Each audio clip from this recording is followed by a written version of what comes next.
Hi, welcome to this very special video conference here for SHAPE 2019. Today we have our very special guests with us, Jenny Key and Linda Jackson. But before we get started, I would like to, the Powerhouse Museum acknowledges Australia's First Nations peoples as the traditional owners and custodians of the land, and gives respects to elders past and present, and through them to all Aboriginal and Torres Strait Islander peoples. So with that, I would like to say a very big hello to our very special guests, as I said, Linda Jackson and Jenny Key. Glad to be here.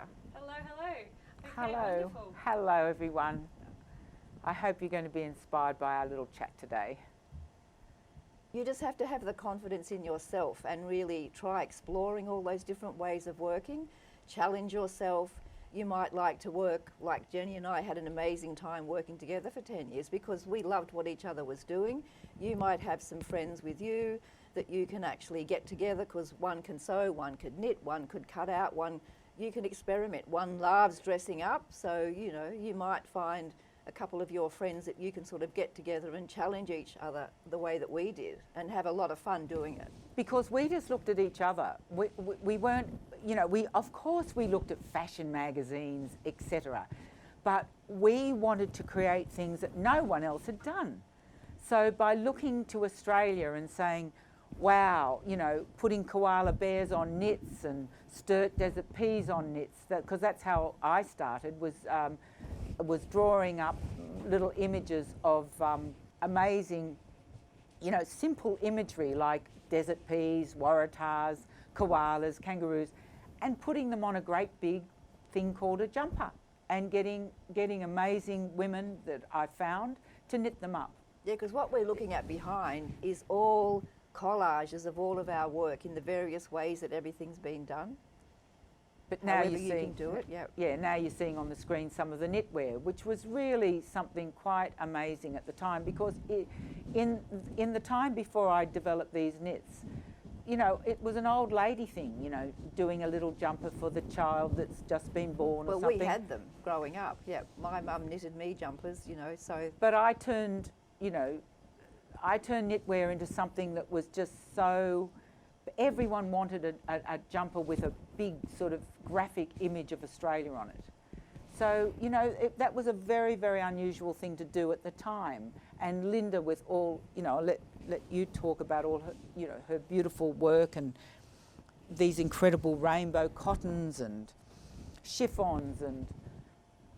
Yes. Well, we used 50s prints in the beginning, and then to be able to create our own original prints was working with, for me and with Jenny. I cut out the shapes, and we had several wonderful artist friends who would then actually hand paint, and you can see some of those in the book. So it was challenging and trying to, at that time, make things that were really original, that nobody else had seen before, and inspired by our country. So eventually, in our country, I started hand painting, and this is actually one of the hand painted dresses that was for romance. But then trying to find people to print our work, that was really difficult. Now you can do anything. You are lucky. Maybe you're too lucky that you can absolutely do anything that's at your fingertips. Whatever you want to do, whatever you imagine, you can probably create it. So we had to be quite innovative at the time and figure out how can we be original, how in this country can we do incredible things. Okay, wow. Wonderful. Okay, so a lot of our students that are tuning in today will probably face... Can I just ask a question of the students then? Of course. Are you studying fashion, textiles, art? Is this your interest? Is that why we're here talking to you and why you've sent us in some fabulous questions? Yeah, are you all textile students? Give us a thumb. Yes? Yes, we've got, okay, everyone's a textile student. Excellent. Okay. Wonderful. Okay, so... Well, textiles is a good way to, to go into what you're surrounded by it right now. Yes, because we have a great love of colour. But I'd like to talk about the way I do these are obviously pieces of silk, but what I do is I do a whole lot of different imagery, like this is my goddess print. But I do a whole lot of different imagery. That's all different goddesses that I then I make a painted background, and they're all different backgrounds, and then I begin to collage. And you know, I didn't do any of this digitally when I started. Before digital. Yeah, this was all before digital. And this is black opal. I did a whole lot of watercolours, and then I tore them all up and then placed them down, each one of them, so that they sort of look like bits of shining opal. And well, you know, some of these incredible beaded and sequined pieces that Romance was born took from our art and then made into all this beautiful sequin, because all the sequin things you see are actually designs from us that Romance was born worked on and created in a different way. Yeah, they did the collage. So show that one. That's a great one, the one behind you. They had the sequins. Yes. Look, I'll get it. Okay. Because it really shows. So they printed on paper all our artwork, and then they cut them up. Luke, in particular, was one of the ones. He cut our artworks up that were printed, collaged them together, and then they were sent off to be sequined. So that was a great collaboration for both of us, with all the amazing different things they did, because they just look fantastic. And so the whole collage thing is a way that we've both worked independently but the same. But see, we worked in a day where all that sequencing wasn't so available to us. So when you see something like this, and then you see it translated into the sequins, it's like another layer and another rich way of expressing, you know, the designs. Yeah, because this was last year with Jenny, with Romance, and my one that I actually hand painted for them. And that's another way that I've worked. I've hand painted. Then when I did this work for these scarves, I hand painted lots and lots of opal colours like that, and then I photographed it and then gave it to the digital expert, who then collaged them together for me, because we always work with a really professional yeah, we work Positive. with Think Positive. Yeah, so they know In exactly. Australia, because Think Positive is an Australian, it's Sydney-based, they work in the rest of the world now, but they're a Sydney-based company that were really ahead of the game doing digital work. And But neither of us, we do not want to be the digital artist. For us, we create our own artwork, whether we do watercolours, gouache, cut out paper, collage, and then we always work with an expert, and they're the ones who help finalise and help do the whole next step of the textile digital printing. But Linda, you should show some of your work that isn't done at all by printing, it's all done by hand.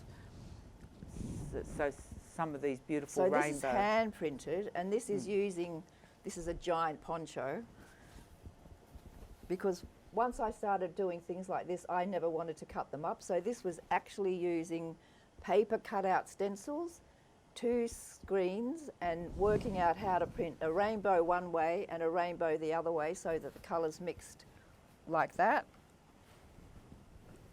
And then when I perfected that, because that's still using paper stencils, then we could print it in, that's exactly the same print, but completely different colours.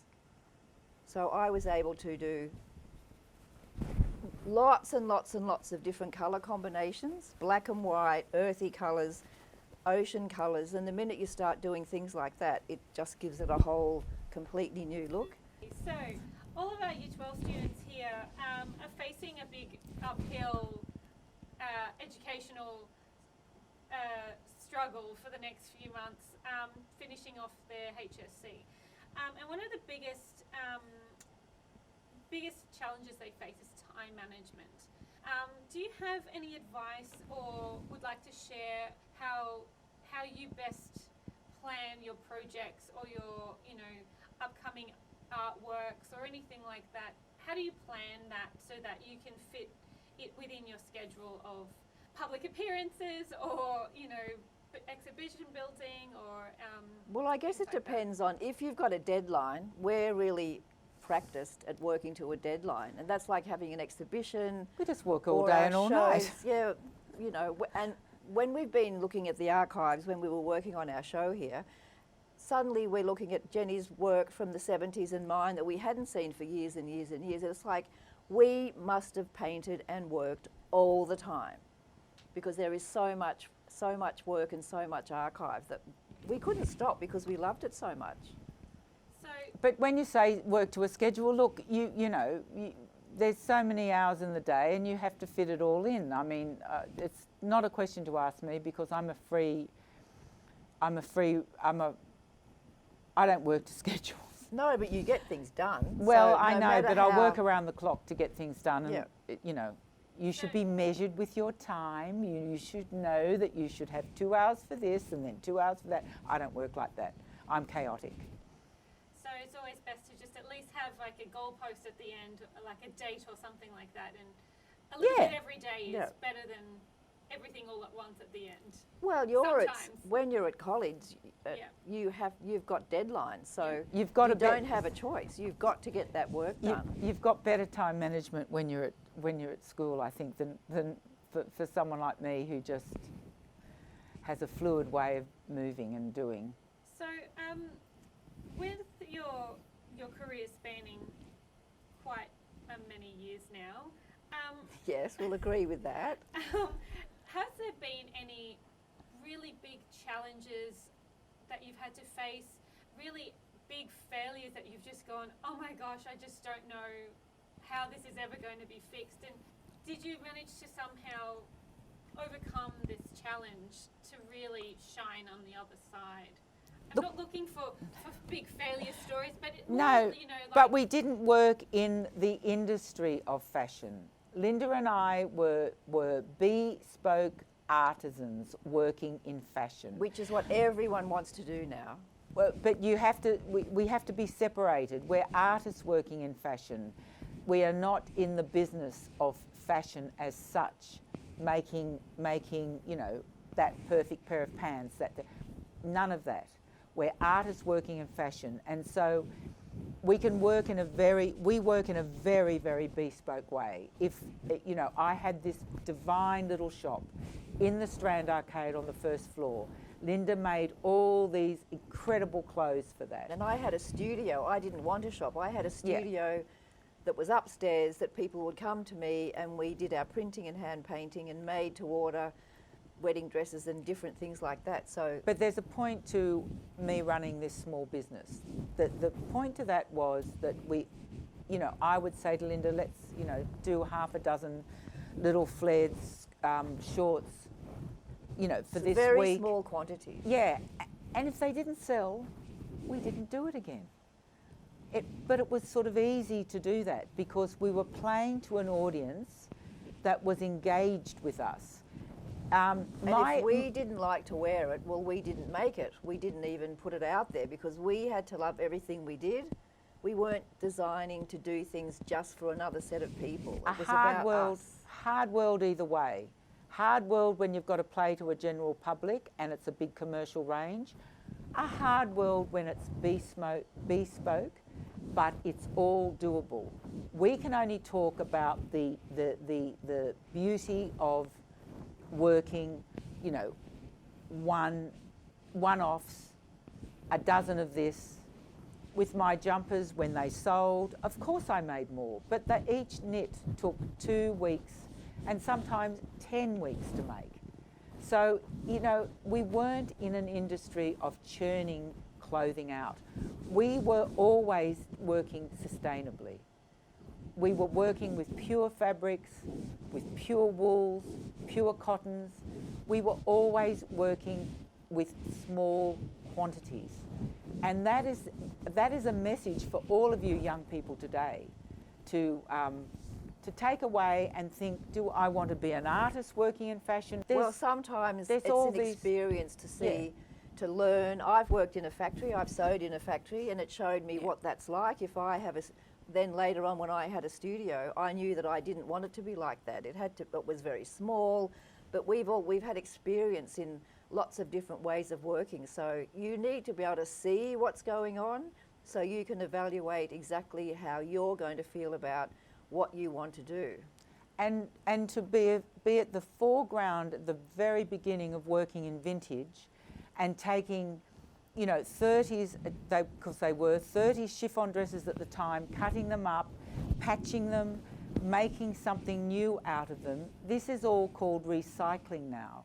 Well, this is something that is just the most, look, to me it's inspiring, you know, to be able to go to Vinnie's, buy whole lots of, you know, second-hand clothes, cutting them up, changing them and making something fabulous and new out of them. You know, this is it's a resourceful and a sustainable way of making fabulous fashion. Say you buy a whole lot of vintage things, but then you can make your own hand-painted or pieces that go with it, so that you're always putting something completely of yourself, not only the shape of the, you know, the vintage thing that you decide to cut up, but, you know, adding your own bits and pieces to fabulous outfits. To me, that's an exciting thing to do for young people, and you know, you're never taking too much, you're never wasting, because you're using and reusing. And it should be for you or for your friends. You've all got to like it. You all have to feel good in what you're doing, otherwise it won't work. Okay, so a question from Five Islands. So what is the work you're most proud of? Everything. Everything. Every single piece? Is there one particular one that stood out to you in the course of your career that you just really particularly loved either making or illustrating? No, there's many, but yeah, for me it was White Waratah Warrior walking the sacred path. Is that in the book? It is in the book, Okay, and great. I think you should just look at it in the book, because it was a very special piece.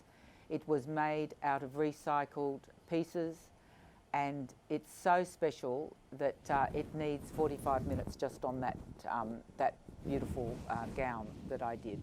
Of course, it was a tribute to my late partner who died. He committed suicide, and I decided to make an extraordinary piece in his memory. And I would love you all to look it up. That is probably my most meaningful and favourite thing that I have ever made. Linda, do you have anything you'd like to add? Well, I don't wanna put you no, on the because spot. no, you're putting me on the spot because Sorry. yeah, there's many really wonderful things that I've created for many dear friends over the years that have been very special for me as well. Okay, yeah, okay, wonderful. Well, what I might do now is open it up to all of our schools that have dialed in. Are there any questions that you would like to ask Jenny or Linda directly? They are here to answer your many questions. If you want, just pop your hand up and we'll see who's there. Okay, yep, go ahead. Do you want to ask your question? I can see you in the white shirt. When you're planning your designs, do you think hard about which colours and shapes you're using? Do you plan it out, or do you sort of just put it there and see if it works and hope that it looks great? Both. You know, depends. You know, depends on if it's for you or it's for your friends, or, you know, you've got to know what their taste is, and you obviously have your own taste. So just have the confidence in what you think is that colour goes with that. Don't think, oh, should I? Oh, does it work? Doesn't it not work? If you love it, if you like it, It'll work. that's fantastic. Other people Like- might say, well, I don't know that that's the balance of that colour with that colour. I've never listened to them because No, if I we like put it, everything together. yeah.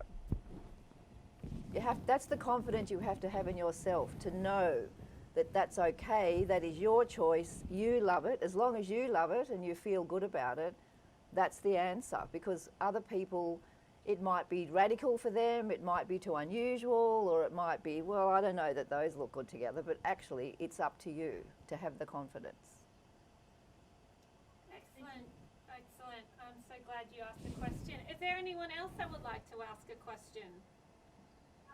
Oh, yep, you might need to come forward so we can hear you on the microphone. Yep. We're just wondering. Come on. Hi. What you do when you're at a roadblock in a design process and how you inspire yourselves, and also if a design isn't going the way you necessarily planned it to go, how do you kind of change it? Sometimes when that happens, you end up creating something completely different that you love even more. So sometimes a roadblock can be a really handy, you know, if you don't have enough material, for example, well then I'd have to cut it out that fitted in exactly to that, and it would create something more unusual or something I would like even better. So sometimes I quite liked a bit of a roadblock. Just use it the way that you can, because it's still your creativity, the way you can be innovative with what's happening. Look at it, leave it for a bit, but just come back because it's still something's happening or bubbling away there. You might just have to be a bit more patient. Yeah, and you sort of look at it and you think, that's not what I wanted to do. It's a mistake, it's not what I... And then you don't, and then you think, no, it's not. I'll just add something over here and move it around there, and then another design comes out of that supposed mistake, because there are no mistakes. And sometimes you better keep that one, put it aside, Yeah. just start another whole one, and then later on you look back and go, actually, that's pretty fabulous. Because, you know, the supposed mistake leads you on another path.